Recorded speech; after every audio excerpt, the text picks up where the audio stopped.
Today for Monday, August 22nd, we have a couple of members that can't be here for the 1 o'clock. Councilman May will be here for the 3 o'clock, and we are still remembering our colleague and Vice Mayor Avery Johnson as he is recovering. The first item on our 1 o'clock agenda is special presentations and public comments. And there are lots of great public comments we can make about the Lee University Flames golf team. I think many of them are here. The athletic director is here. The president of the chamber has joined us. This is a big day. So if you don't mind, Coach, why don't you join me right down here? And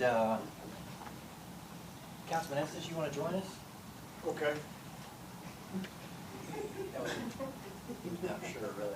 You don't know I have a role with them. I'm their faculty mentor. Really? First year as faculty mentor, they win the national championship. That's actually really impressive. What's more impressive is that a former Flame sits right there, a former golfer for the Lee Flames sits right there. Really? It's a foundation, we built that, that's what we got now. We I would started. ask you to come join us, but you're so much taller than I know, he's too tall. I'll get on my I knees. don't want you anywhere near it.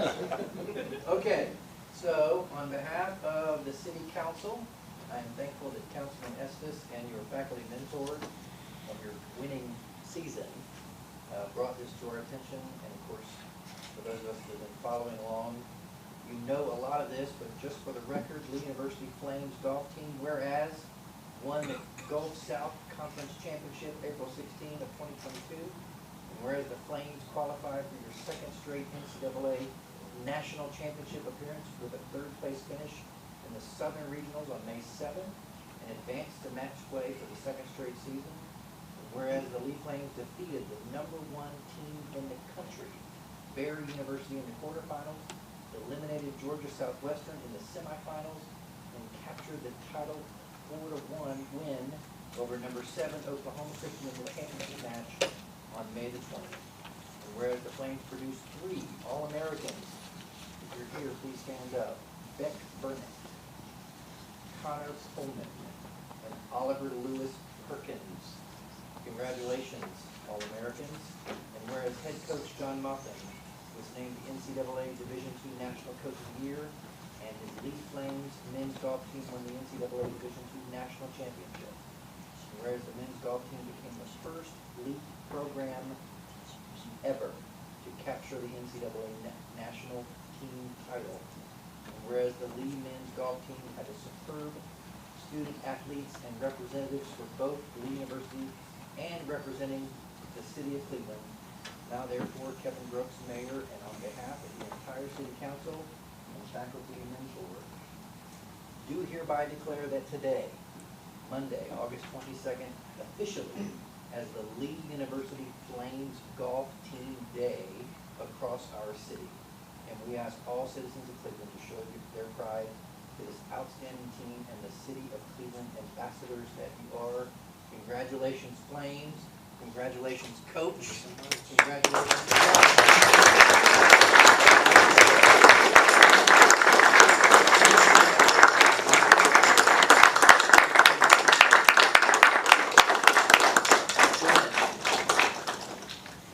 You gotta be tall to be a golfer. That's why it was never a golf team. That's why it was never a golfer. That's the secret. You're left behind. That was a great caddy.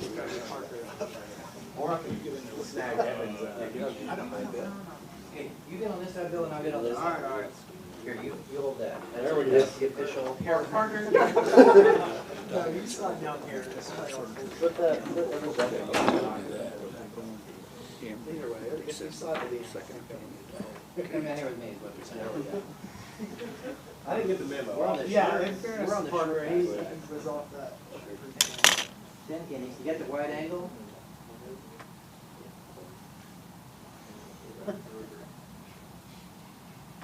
Four.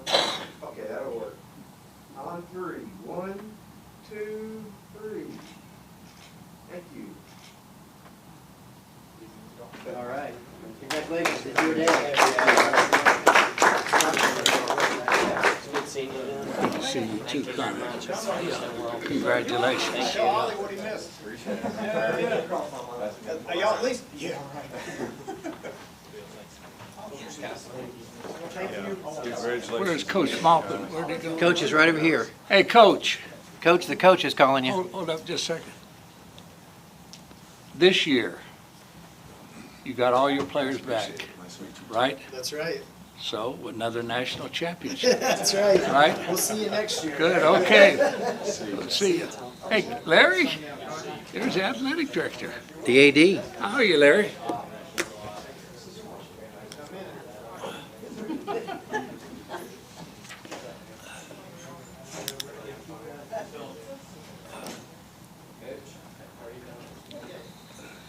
Thanks again to Lee University and all the great representation that they are across our city. And although it is not in my notes, I see that Michelle Goldston with City Fields has joined us, and we had a wonderful lawnmower race this weekend. Ms. Goldston, do you have a presentation that you would like to make? Yes, I'm waiting on my counterpart to climb. We just got out of a meeting, forgive us, but we did have an excellent time this Saturday. Thank you for all that attended. It was different, it was unique. But we would like, there he is. Justin, come on up. Yes, City Field's first annual, Yes. we're working on it, annual lawnmower race, and we would like to present one of our winners today. Justin, come on. Mr. Mayor. Go ahead. This is for, Ken Webb, right? Yeah. Yeah, okay, I was just making sure. Ken, was the winner of the lawnmower class, the regular riding lawnmowers, and, this is for you. Champion, Ken Webb.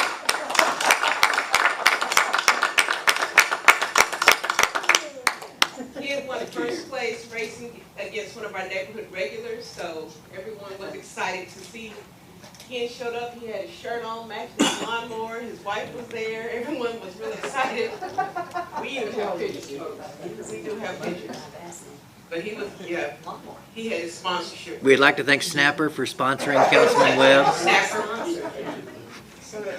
Yeah, but it was a great time. Thank you all for attending. Thank you all for the support. I'm glad several people from the city, Mayor Brooks, City Manager Mr. Fivesh was there. So we all had a good time, good laugh, good fellowship, good community involvement. Everyone was just excited.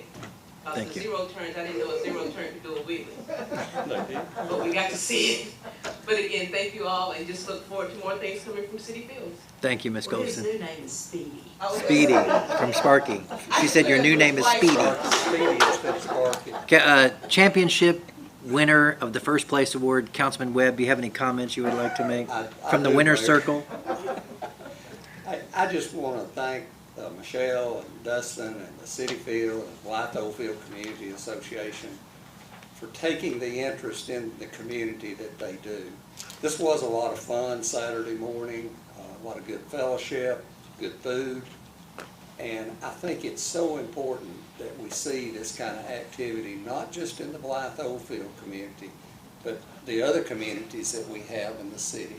It just builds good fellowship amongst those residents. Dustin mentioned bringing in some professional lawnmower racers next year. I don't think we're up to racing professionals yet, but I thought you were a professional. no, sir, no, sir. But I am looking forward to next year, and I would challenge any of y'all that are interested in participating to be there. Thank you. Well, I'd Thank you, like to know, champion. Mayor. Yes, sir. Councilman Hughes, you're Dustin? recognized. Yes, sir. You said class. How many classes did you have? Well, 3, the push mower class didn't have enough participants. That was my class. There's a picture of me with the push mower. Regular riders and then zero turn mowers. That's So- the next class. So he won the first class, the very best class, right? Yes. Okay, well, I'm impressed. But you have to do your wave as you race. That was part of the racing. Yeah. You had to wave at the neighbors because they were out waving to you. Okay. In all fairness, though, I must point out I only had one opponent. It's okay. It's okay. We're proud of you. I would like to thank City Fields. It was a great event. I'd like to thank Michelle Goldston for the great hot dog and Public Works and putting out the signs and Parks and Rec. The park looked fantastic, and I'm just grateful for the city and the team that worked behind the scenes to make it a great event. So thanks to all that were involved. And any other comments or questions from the council? All right, I don't see any other presentations on my notes. Are there any other public comments from anyone here in the audience at the 1 o'clock session for council? Seeing none, Mr. Fivas, that takes us to item number 2, which is the city manager report.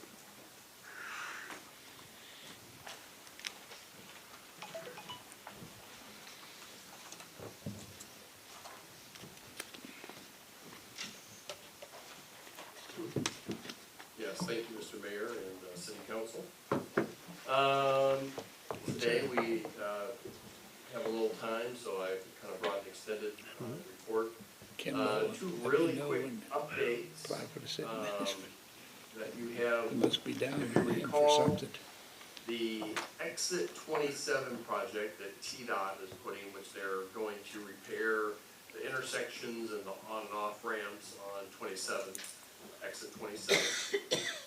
We've got news that that is set to be bid in mid 2023, so that they're doing the design and it will be let in that first part of the fiscal year. Then you have the J-turn project on 25th Street, which would make a lot of those turns in and out of a lot of those businesses safer, and you guys have approved the design on that. Is that will also be bid at the same bid letting, I think, in sometime in mid 2023. So a lot of those projects are coming online, so we'll pass that along. That making some progress on those elements. At our meeting in September, we are finishing the presentation for the Ron Harrison Fire Training Tower. So on September 26th, we'll hold a presentation like we did with the golf team today, commemorating that. Right now, we may have to reschedule the 17th and 20th Street sidewalk to the next week. And that actually is because we have some volunteers from the community that are going to do some community service, and they could only do it after that date. But we'd almost rather them come in and show the park off at 17th Street after it's all cleaned up and put back together. So we'll give you a new date on that one as well. So, and then probably sometime in September, we are getting close to having the new gym floor installed at the College Hill Recreation Center. It looks absolutely fabulous. It's a brand new floor, and we'll have a little event to commemorate that. It looks fantastic. Okay, I've had any questions on any of those items? Joe, I have a question on exit 27. Is it gonna be a double lane turn both ways coming off the interstate, the state's doing? Are they gonna widen it out to stack in more cars? The goal is to make it more efficient, but I don't remember, Jonathan, I don't know if I've seen the design for that.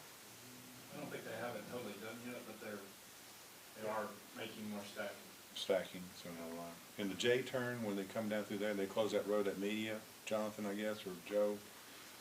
They're limiting the access. Right now, it's pretty wide open, that Right. people jet all the way across Right. there, because it has protected turns left into a lot When of they those do that, are they businesses. gonna take the rocks out and put grass in the Media there, or is that something we're gonna continue to fight? Our request is, that something needs to be done. There are some, you might have, for one thing, curb needs to be added. Correct. And I think that's what would set it off a little bit. At some point, we probably need to discuss more about the rocks, and that's a decision that the council made at some time, so I wanna be sensitive to that, but I think that area needs to be, rehabilitated, either during the J-turn project, or, we also got, movement on the sidewalk project from Georgetown to Peerless, which will be a 10-foot path, walking path, and we'll have decorative signs going down there. So either during that project, we'll kind of clear up and make it, the corridor look a little bit better, or during the J-turn, and we'll have to coordinate them in some way. Okay, thank you. That's all I have. Thank you.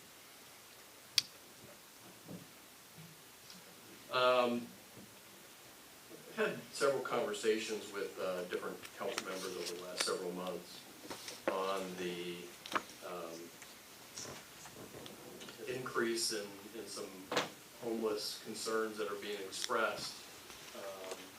And we just wanted to reconnect, and the mayor had sent an email the other day and wanted some information. I just wanted to take this opportunity to give some context to some of the homelessness issues. And then what you have is kind of a list of an action plan that the city intends to move forward on. You know, overall, I think it's undoubtedly that the homeless population has increased. Some of that is somehow linked to COVID. It's certainly linked to the opioid epidemic that has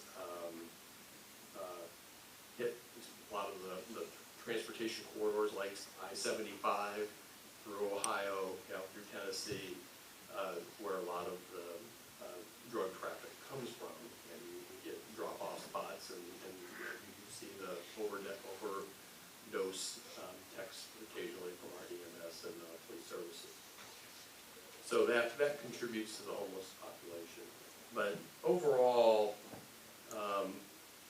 Chief Gibson, and I would be the first to say that I'm just a conduit for information. We have people that that deal with these things every day. Chief Gibson and several of his other leadership personnel talk about this issue almost daily. And but I think what's interesting about this homelessness issue is that every single department we have is impacted in some way with these questions. And that's why, like today, we spent an hour and a half talking about homelessness. What are we seeing? What are some issues out there? Talked about some solutions. You know, everything from the parks to codes enforcement to public works to the fire department. All of those have literally daily interaction with this issue that has hit probably every community in the United States, some more than others. One of the things that homelessness in general, and there's people that bounce back and forth depending on where there are. There's three different, usually groups of the homeless population. One are the folks that generally want to work and want to have a home and have just come on bad times, and there's a safety network that has to get those people back on their feet. So that's usually one sector that you find in homeless. There's also another population that just generally want to be homeless. It's the lifestyle that they choose. It's probably the smallest batch of these folks. Then you have a third group that are folks that have mental health issues in general, and they usually will self-medicate of some sort with drugs or alcohol in some fashion or form, and they go in and out, and they sometimes get help and then relapse and go through a lot of those cycles. I would say our contact is probably 90% of that is with the third group, people that have mental health issues. And, you know, those are the folks that our police are giving citations and working with that for disorderly conduct or trespassing of some sort. A lot of the issues is when you're out in the field, and Mark is here and have to address any questions, is the issues become that when they go, you know, if someone is in crisis or distress, they will look to take them to Tenova if they're going to have personal harm to each other, that they try to get them to have help. We have a lot of situations, and we're working on these issues between the fire department and the police department, is that EMS sometimes won't transport a lot of these folks, so we have to figure out how to transport the folks in our vehicles back to the hospital, which we're not necessarily equipped to do. So that's one trouble. Once we get to the hospital, there's all kinds of, you know, issues, and they usually will stay for a certain number of hours, and they're looked at, and then they're released back into the population. But there seems to be a lot of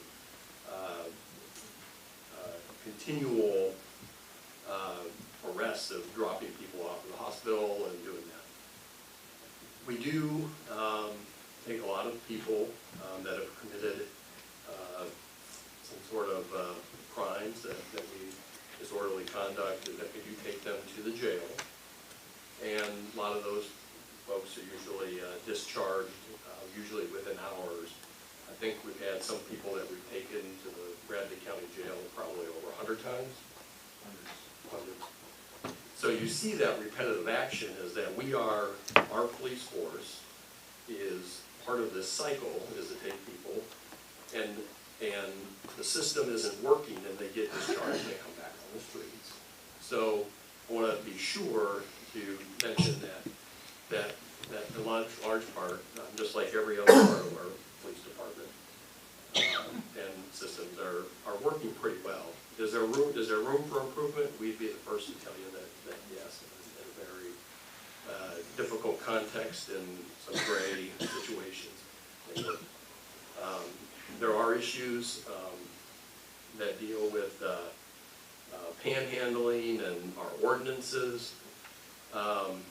Generally, our ordinances, you know, we have ordinances that take care of just about any situation, and I think that one of the requests in here is to look at that and bring back any recommendations. So we're going to do it for you.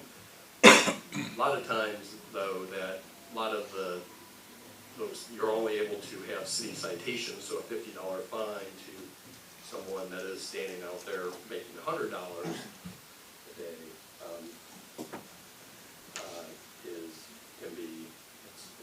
it's tricky to implement and also to get them to pay at the end of the day. So we as staff have met and we've talked over some solutions that I want to go over, and happy to address any questions on, you know, the questions are multifaceted.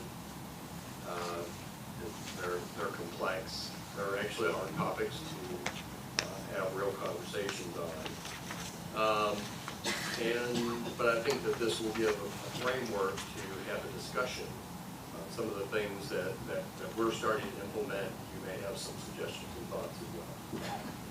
The first one is that one of our things that we need to do is when we have our next meeting with our legislators is to sit down and express the need for assistance on homelessness with our local impact.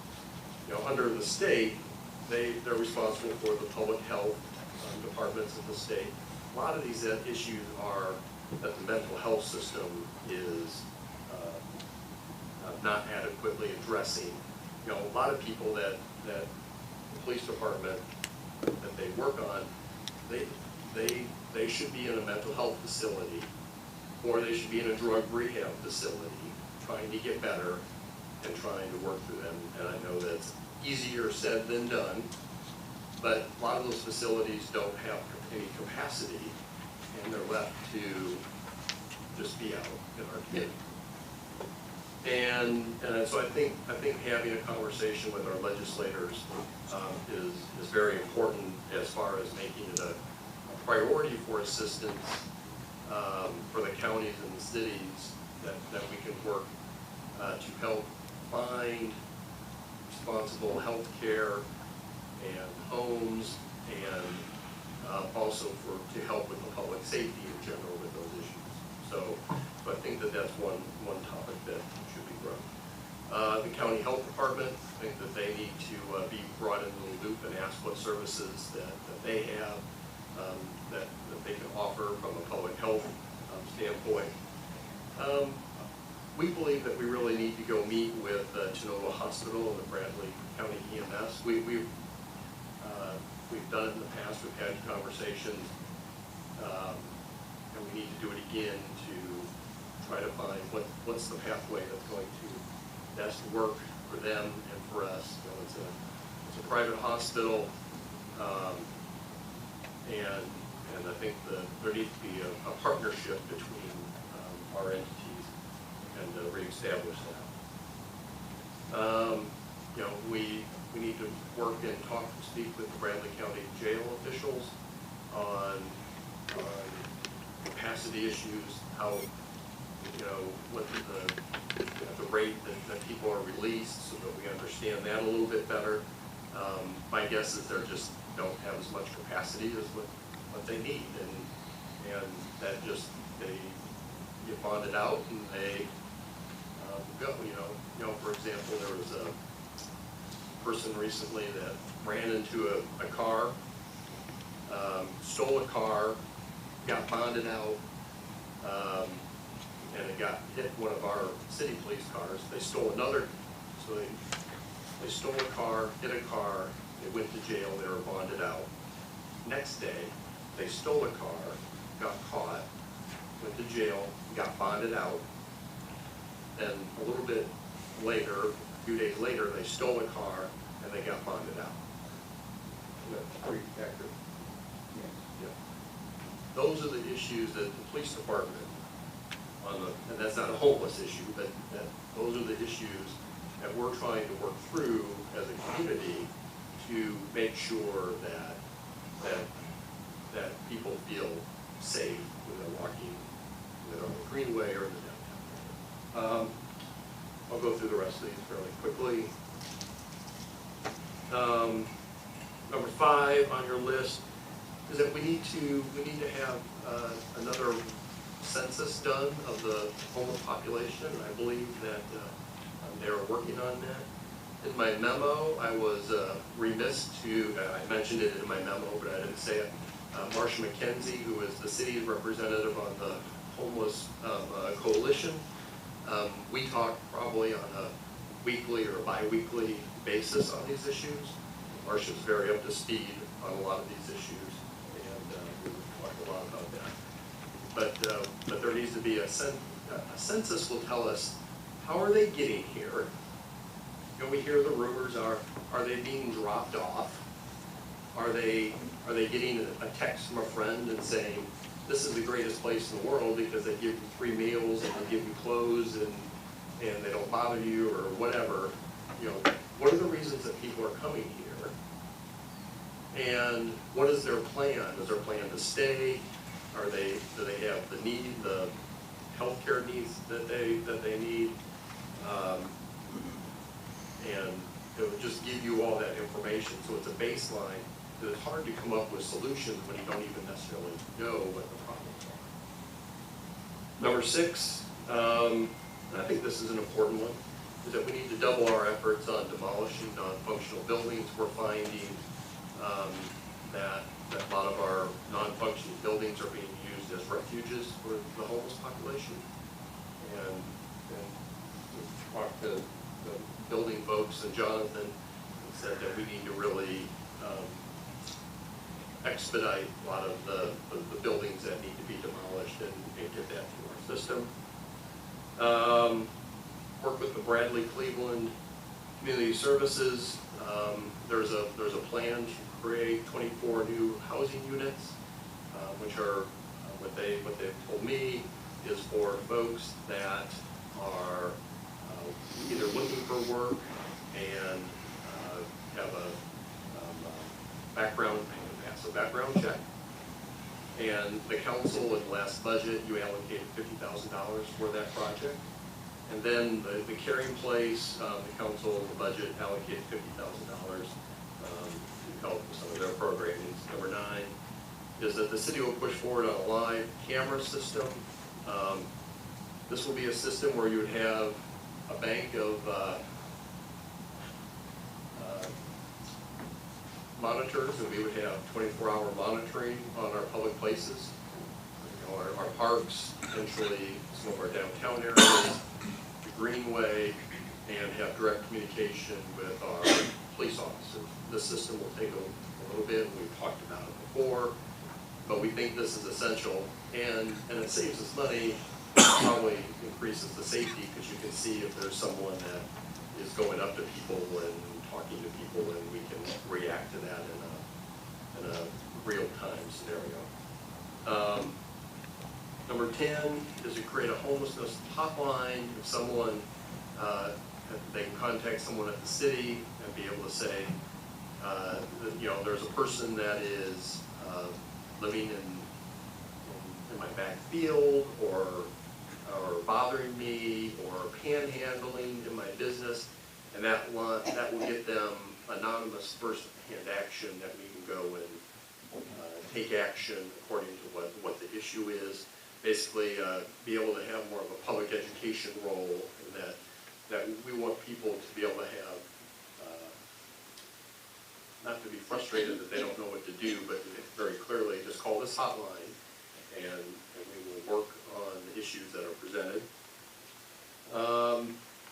Number 11 is, we're very proud that Cleveland is one of the few communities in the state that started a pilot program that actually, and we do this now, we have embedded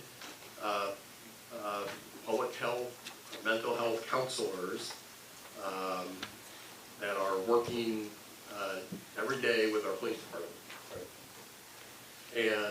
And basically they are, when we get a call and there's someone that's in distress in a crisis situation, our officers can hand that off to someone that can literally evaluate the situation and help them, walk them through to get to a hospital if they need prescriptions, or if they need a place to live, and so there's someone that is specifically trained, usually with a master's degree and other special things. So we're doing that right now in the city as a pilot project, and I think more of that is I think, a positive step. Number 12, an extensive review of our ordinances. Make sure that they're up to date, making sure that CPD has the tools necessary. We'll continue to have additional patrols on the Greenway. This last year, not only we had officers, but we've also had some crosswalk employees out just trying to keep people on the Greenway and having eyes and ears out there. Then we're, as we've talked about, we have a number of our bathrooms that are park restrooms that have electronic locks on them, and we have I think we have 5 or 6 more ordered.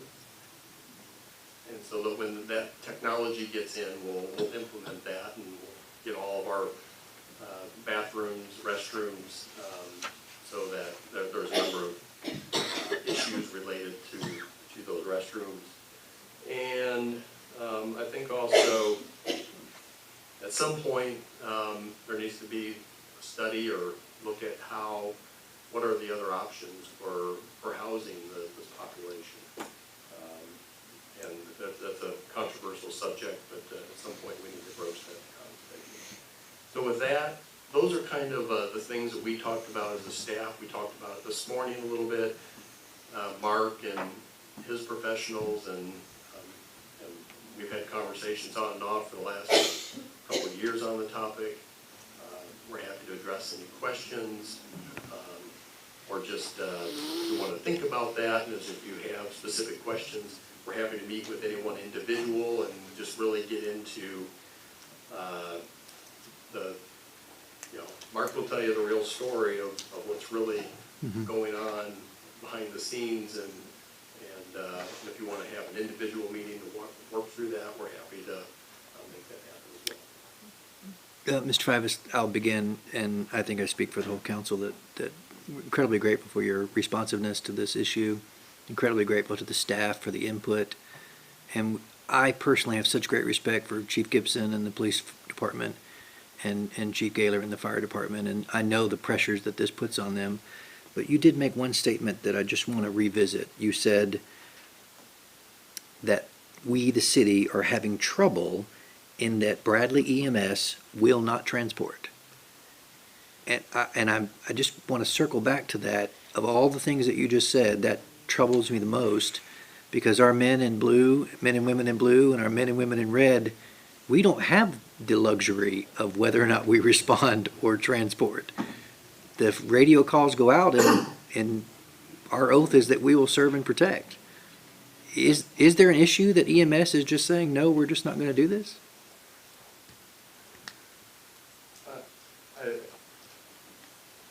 Yes, but I think as part of what this thing is saying, that we need to sit down and have more conversations. Please. With them. There are those instances that they, and it's a technical issue. Our experts can chime in if they want, but they don't believe it's a healthcare issue. They believe it's a legal issue that, this person is, has disorderly conduct, but the reason that they're having disorderly conduct is because they're in a mental health crisis. And if you're in a mental health crisis, I think our opinion is that that's a health care related issue. And a lot of those, get that kind of right. This pilot program we do is, it allows us to have a worker that goes with our officers to do CONs, a certificate of need. So we have a subject that is homicidal, suicidal, or having delusions, or hearing voices, or whatever. We have a professional that can say, hey, they need to go to the hospital, as opposed to jail. And so the problem we have is we get to this issue that we end up being the transport agent. So if you think about this, if I can break it down to you very simple, if your significant other or family member calls and says, hey, I'm having chest pains, would you want to be transported back to patrol car? That's kind of what we're looking at. So there's some school of thought about why that should happen or whatever, or why it shouldn't happen. The CONs allow us to use whatever force necessary to get this person to the hospital, which is not something we want to do, but that's what it allows you to do. It gives you that authority to get this person where they need to be, and so that's where kind of the issue comes in. Since we started trying to do the CONs and working with those agencies, the request to transport by EMS has been pretty much, that's a law enforcement issue. We're not responding out to transport that person. So that's one of the issues there that we deal with. But it's time consuming for our officers. It's time consuming with our officers. It is, because, and that's the purpose of the CIT team. Is patrol officers are answering call. Right now they're answering call to call to call to call. We're short staffed, and so we have this team that goes out, deals with this person in a crisis, and tries to get them to a hospital or a location where they can receive the appropriate help.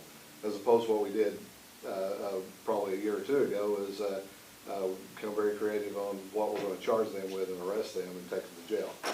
And that doesn't help the situation either. So there's some bugs to work out amongst this process, and where it applies to the homeless is that is a lot of the population that we're dealing with is the homeless population that are in mental crisis, and it direct nexus to any kind of drug or alcohol abuse, but that's the ones that we're encountering the most. And I'll tell you, this is something that our staff came up with. to approach. More than 20 of our officers are CIT trained. We work with Volunteer Health to get a pilot program in place because these were the issues we were seeing. When you're seeing homeless in the parks and different places like that, we can't arrest our way out of this process, and we can't write citations out of this process. And you know, that's what irritates me the most is that people think that we're going to arrest people and write a citation that's going to solve the issue. It's not. I can write a citation to someone for $50. If they can't pay it, they're not going to pay it, and if they don't pay it, there's no recourse. You know, I arrest them. If we arrest them, which we have, I can name one person that's been arrested 3 times this week for criminal trespassing, and it's one of about 150 arrests in the past year that this guy's been involved in, and he comes right back out, and he's right back on somebody else's property. Okay, and so when comments are made about us not doing our jobs at fullest, I take that personal. And I feel like that people don't understand the efforts that we have tried to approach and try to put out there to solve these issues. And this is more of a what things can you do to be proactive instead of reactive. If you want us to react to the problem, there's entities, nonprofits, organizations out there that can do things to be more proactive. That's going to help these situations.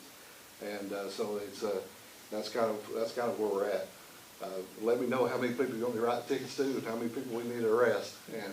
And next year at this time, we'll be dealing with the same issues. So that's kind of where I'm at on the situation. Any other council member comments? Councilman Cassidy? Yeah, Chief, I can understand your frustration, and I would be frustrated too by, seeing these people on the street getting out all the time in the system. Some way or another, the system we've lost it in the system. I think our police and fire is doing a wonderful job, but it doesn't seem like we got support maybe with our courts or something, or the process, or what, where is it, it's failing that these people are? It's the healthcare system. It's the mental health system for those populations. Okay. I think the jails and the judicial system they're all a bunch of issues, but if you go and you get someone in rehab for 4 or 5 days, a lot of times there's nothing after that 4 or 5 days, right. And that's where a lot of the mental health issues need to be. Yeah, we talked before about the property, like on Paul Huff and stuff, that I think somebody owned down in Mississippi or something.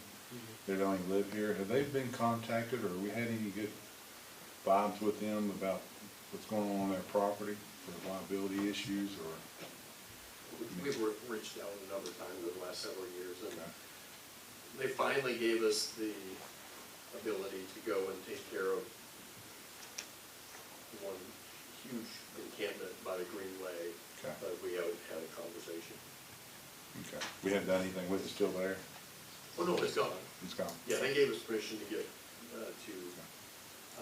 move forward with that, but we don't necessarily, the whole property is a swamp. I'm not sure why they would want to own it. Yeah. Joe, do we have any recourse with the property owners that are saying, okay, they can stay here, but yet it's causing health problems and things like that? Is there any way the city has to come in with a code or something to remove those people? Or to remove the tents or little structures they put up, or? Well, generally, if it's on private property, we do everything we can to get permission from the property owners. But if not, what would we? If not, there are public nuisance laws, abilities for us to enter a property. We do that with codes enforcement and building official type stuff. We prefer not to do that as much as possible, but we probably have the ability in public nuisance laws to be able to address those specific situations. Councilman Webb? Prefer not to do that, though. Councilman Webb, did you? Joe, I really appreciate you and your staff, Chief Gibson, taking the initiative on this. it's not a simple solution. And I think it's important to understand too that Cleveland is not the only community in this country that's dealing with the issue. But by the same token, we do have citizens and we do have business people that are having real issues with what's going on, and we need to do what we can do to address it. I notice on the bottom of your memo here, it says, city staff recommends the support of this 15-step homelessness action plan. And Mayor, I would be willing to make a motion at our 3 o'clock meeting that the council goes on record of supporting this action plan and our city manager and our staff and what they're trying to do. Okay. Thank you, Councilman. Councilman Hughes? Joe, I appreciate this. I think this will be an instrument that will help the people that can be helped. And I was asked to bring up one on Friday. I met with a gentleman, and he asked me to bring this up. I met with Joe Moore, and Joe said he has kind of a double problem. Number one, he has people living on his property on West Side Drive, and so they have a tent there, and they have the family is living there. They have children, and so husband, a wife, and a child. And then he said he has people panhandling in front of his, I guess it's medical center. And he said there's a couple ladies there that come there on a regular basis, and of course one of the staff asks them to move down the road, and they leave at the time that they're approached. And I had a call this morning from Dan Bowles, and Dan said he has property across from Target, and that people are living on his property. And he asked that that be brought up today also. So we have a problem, and we know it, and it's a very delicate problem. How do you handle it? Where these people go? They have no place to go, many of them. So I appreciate the 15 items that the city has come up with, and I agree with you, Mr. Webb, that we ought to pass that in our 3 o'clock meeting. Yeah, I just want to, I believe the issue with Mr. Moore was brought to the attention of the police on Friday. I don't believe that there were any children involved. Will you give an update on that situation? Dan Moore called, and myself and Nita West actually went out there, and it was one camp. It was a man and a woman and a dog. There was no child in the camp. They were asked to leave. They were packing up their stuff and leaving. So that one was taken care of Friday. So, but it wasn't a child in there. It ended up in. So West Side Drive? West Side Drive behind there. Yeah. So on Friday when he met, he said he actually approached the people that were there at one time, said they had a child with them. So I don't know. Yeah, well, I talked to his son. His son said he thought he saw a child. Yeah. We didn't find any evidence of a dog or a child. We did see a dog. So they were asked to leave, and when they were packing their stuff up and leaving. That's up to them. And more importantly, I think that was one of the issues on item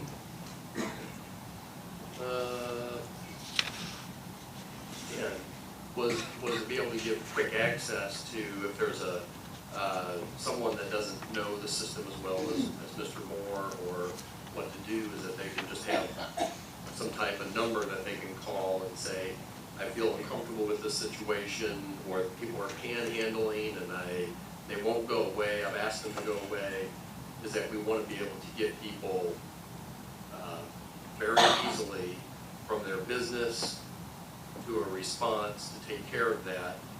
A lot of people aren't familiar or comfortable calling the police, so we want to make it as easy as possible and try to get those things into the system.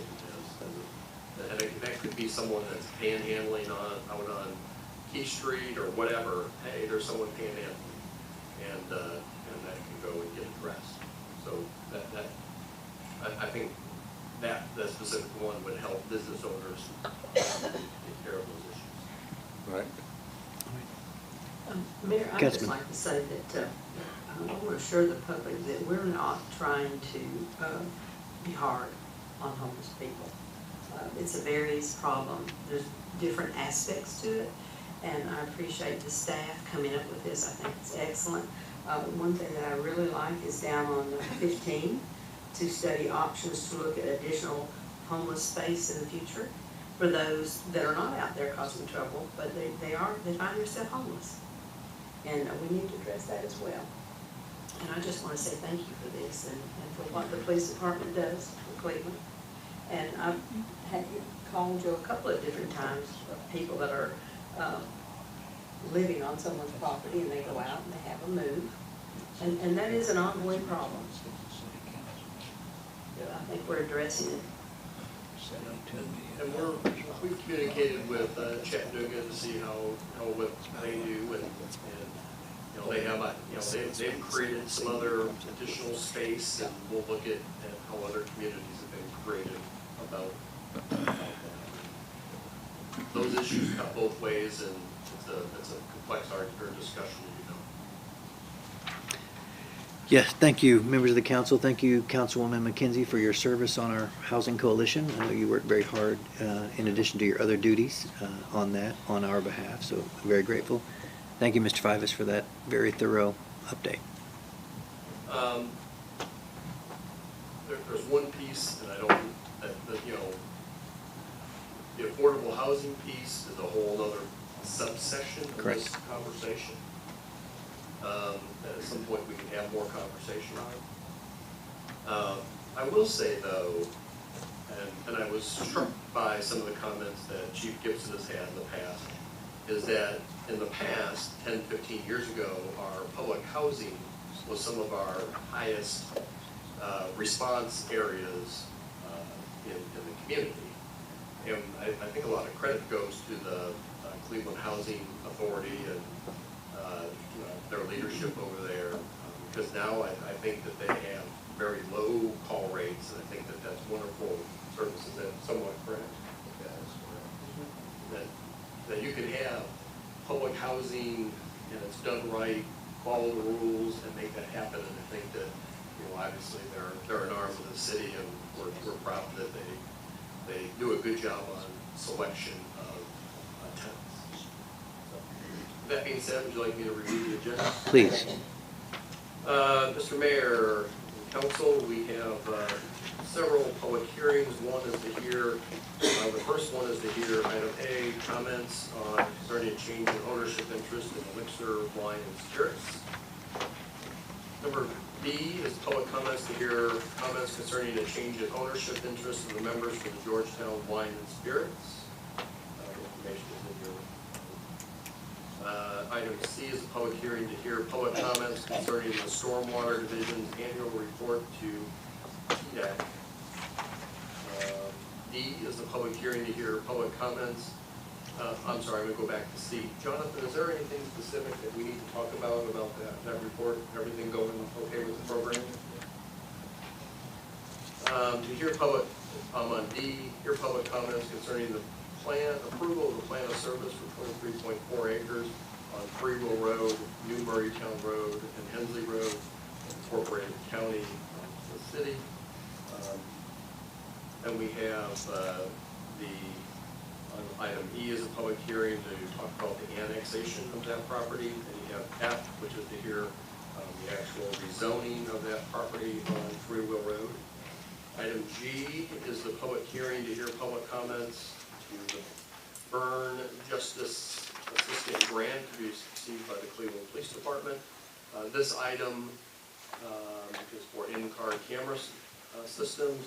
Then H is to hear public comments concerning the consolidated annual performance evaluation, the CAPER, for the 21-22 community block grant program. Kathy was out last year. Is there anything we need to say about that right now, Kathy? You good? I put an abbreviated report in the packet for you to go through. Thank you. I is a public hearing to hear public comments, going along with that on the annual action plan for the community block grant program. And then J is the state forms CT 0253, report on debt obligation. The consent agenda, we have the passage of the zoning ordinance that we had on Freewell Road. We have the motion to certify, a new certificate of compliance for Elixir, a motion issuing a new certificate of compliance for Georgetown Wine and Spirits. D is a motion to authorize the mayor to sign an annual report for the TDEC for the water pollution control from the stormwater division. E, at this time, I think we should take that one off. There is some lawn maintenance equipment on there that we want to offer to some of our other departments before we put it out on GovDeal, so we may bring that item back. There's a couple trucks that probably need to go. I was remiss in not catching that earlier, so if you want to take E off consent agenda, and we'll bring that back at a different time. F is authorizing the mayor to sign a grant application for the burn grant. G is authorizing the mayor to sign an interlocal agreement with Bradley County, the burn grant. H is a resolution 2275 for the consolidated CAPER for the CDBG. And I is the reappointment of City Judge Richard Banks for an additional 2-year term to expire September 2024. And we don't have any new business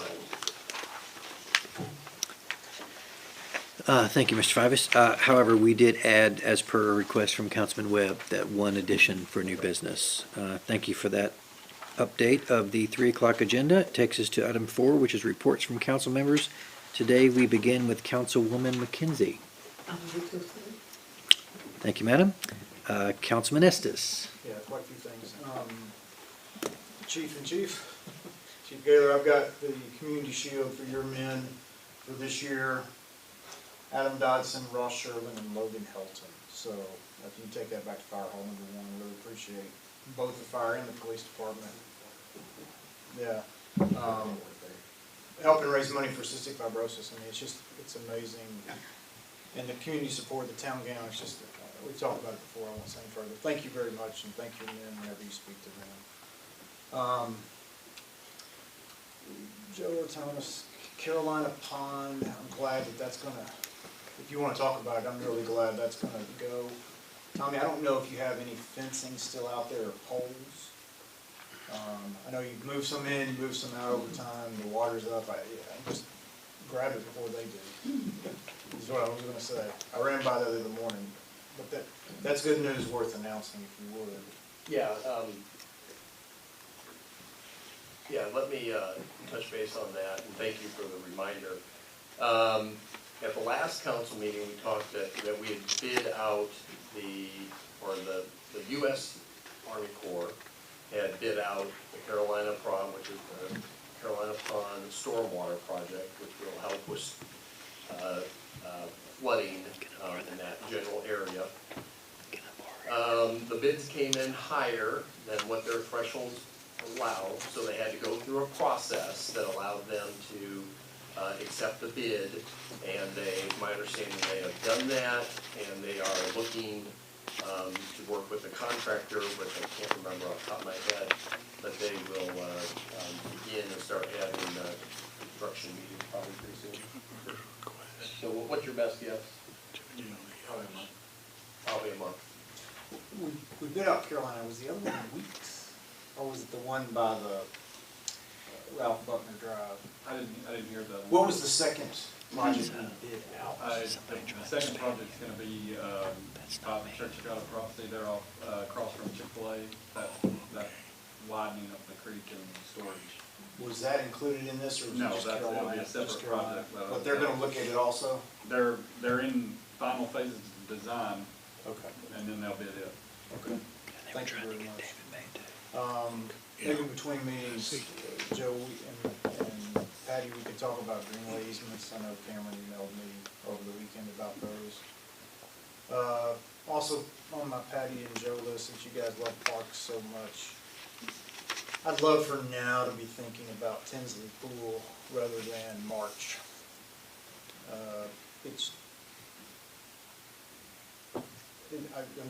I had a lot of complaints this summer, you know, back and forth. I know it's not about just shortage of lifeguards, that's universal, but it's the pool, cleanliness, open to the public. We can just start thinking about that now, that'd be great. We've been having, Okay. bi-weekly meetings, with the programming folks to come up with ideas. Well, it's not the programming, it's the pool. He's tired. It probably costs more to upkeep than the return on investment of a new one. I don't know that, right? I don't know, but I'm just, yeah. I want to talk for just a second about the homeless piece. Thanks for this. I just saw it today, so it's a lot to digest. I do appreciate that you and the staff start out with 3 distinct populations. I seem to interact with the different populations, 2 and 3, almost all the time. Rarely do I deal with one unless it's after the fact they've already had intake through some other means. It is so complex, and certainly I agree with Chief Gibson that most of these 15 steps being proactive, particularly 2 that caught me were, codes, cameras on the greenway, kind of help the affect of our community. I have one question, and that may be for Mr. Kimball or anybody. I don't know the answer, maybe for the mayor. I don't understand how this would work when the state legislature made what a felony? Okay, they made homelessness a felony? That gave municipalities, I'll let Mr. Kimball, Talking yeah. about the new camping ordinance? yeah, It's only on state property, as I read. only state property, okay. Yeah. I can answer it. Oh, thank you. They changed the terminology state property to public property. Public property means any property owned by the government. If you have a person that is camping on the property, they can be charged with a felony under 4 steps. One, it has to be public property. One, you have to prove the element of camping, and camping is, there's a whole list of definitions for that. They have to know that it's not an area for camping. They have to be told that it's not an area of camping and be given 24 hours notice to vacate the property. If they continue camping there or return after being given the 24-hour notice, then they can be charged with camping on public property. And it does have a felony statute. There's also a C misdemeanor for that. Like if they lay there, and it's between the hours of 10 p.m. and 7 a.m. that this applies. Now, if you see somebody that rolls out their sleeping bag and is in a public area, you can do the same warnings. You can issue them a state citation, which is a C misdemeanor. They can't be arrested on it. It doesn't hold jail time. It's a $50 fine and community service. So those are the 2 elements of that new law. That's a law that Governor Lee didn't even sign. He just let it pass through on its own. But that's the 4 elements that's been explained to me by the district attorney's office and their stance on it, that you have to meet for it to be charged. That helps me kind of see the direction of that, like, encampments under overpasses, et cetera. Okay, I get that now. I think it was really originally designed for people camping, like years ago, they had on the Capitol steps and that type of thing, so. I was in Chicago a couple of weeks ago, yeah, no, I was shocked at the changes just in the last couple of years. So, Joe, I'm gonna just offer one thought, and it's an uneducated, not just initial thought on the 15. I love that we have affiliated agencies with United Way and some other 501c3s that we're gonna partner with, because it's gonna take not just the city, not just the county, it's gonna take those as well. I have seen personally the power of the database that the Caring Place put together a couple of years ago to track assistance to folks. I'm sure that Chief Gibson has records of these, right, of multiple arrests, et cetera. I think that data will be important in any way that we can create good communication between Bradley-Gleason Community Services, the shelter, the Caring Place, our own officers who deal on the front line, whether it be fire or police. I think that's important. I don't know how that would fit into these 15, but there's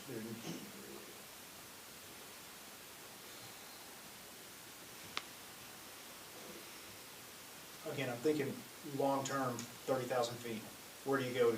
How do you document this to show that what works and what doesn't work? So I think there just needs to be some type of way to coordinate all this information.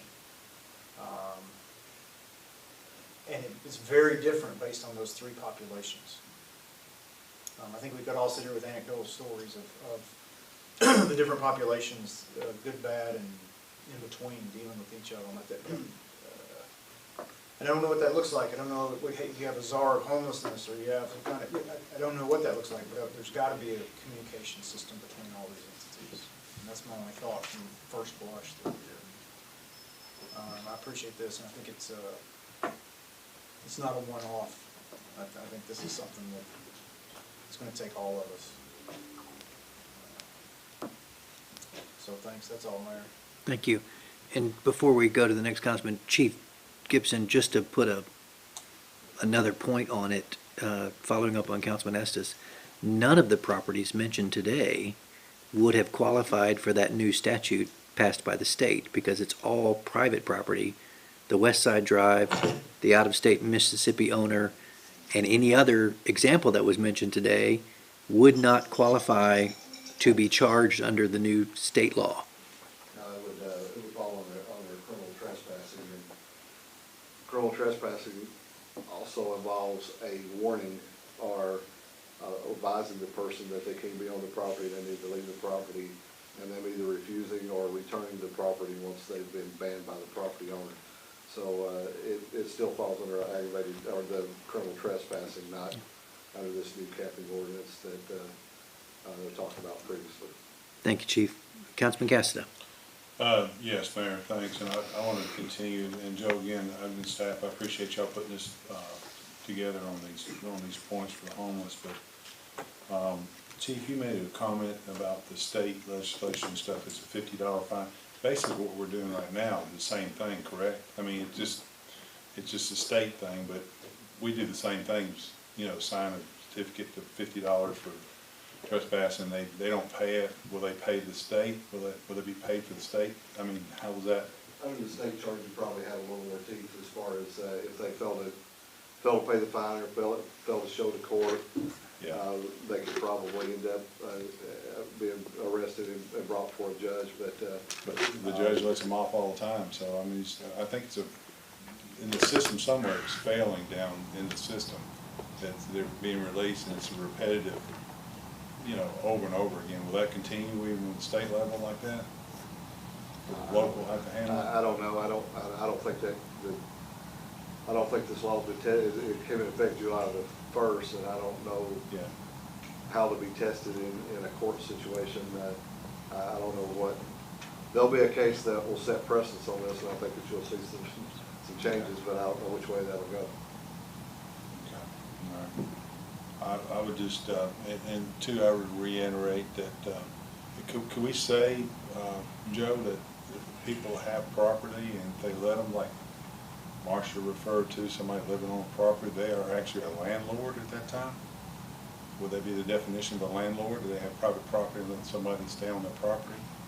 Would that be considered as a landlord? Well, I mean, if you got property and you're letting people stay on it or renting it out or whatever, you're a landlord, correct? Would that be considered as a landlord, somebody open the property up and let them? I'm sure in the state law, there's a definition of landowner or landlord, and we would have to look at that. And that might only go to structures and not just open property. Okay. I don't know the answer to that. Okay.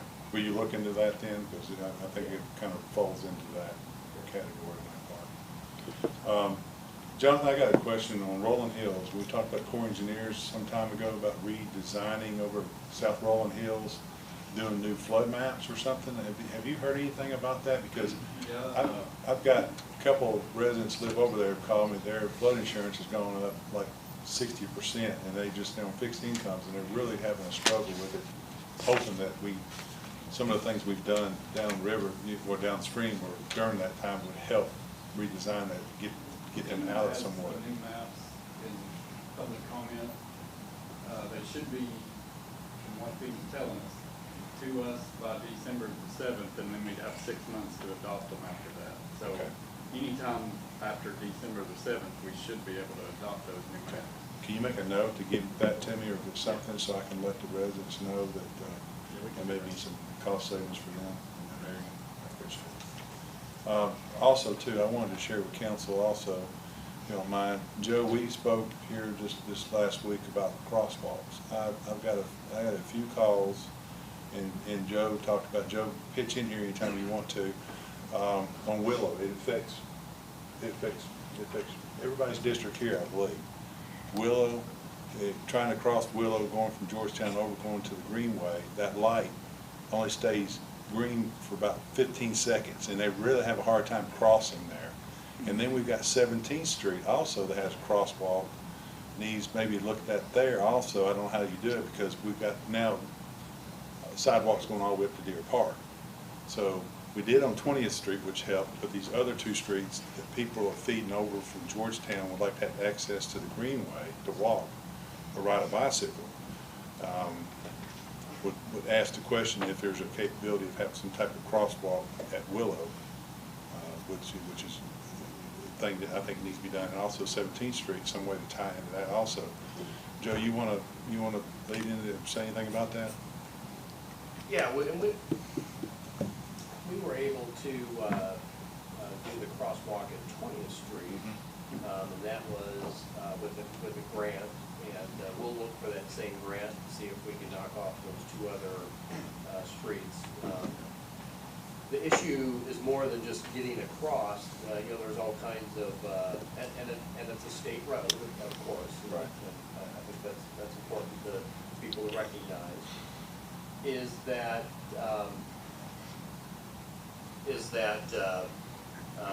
being a state road, but you also have people that have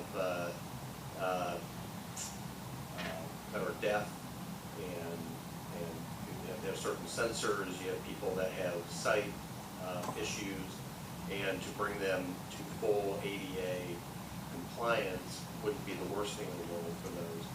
So, with a countdown clock that people can audibly hear and stuff like that. So we'll look for grants.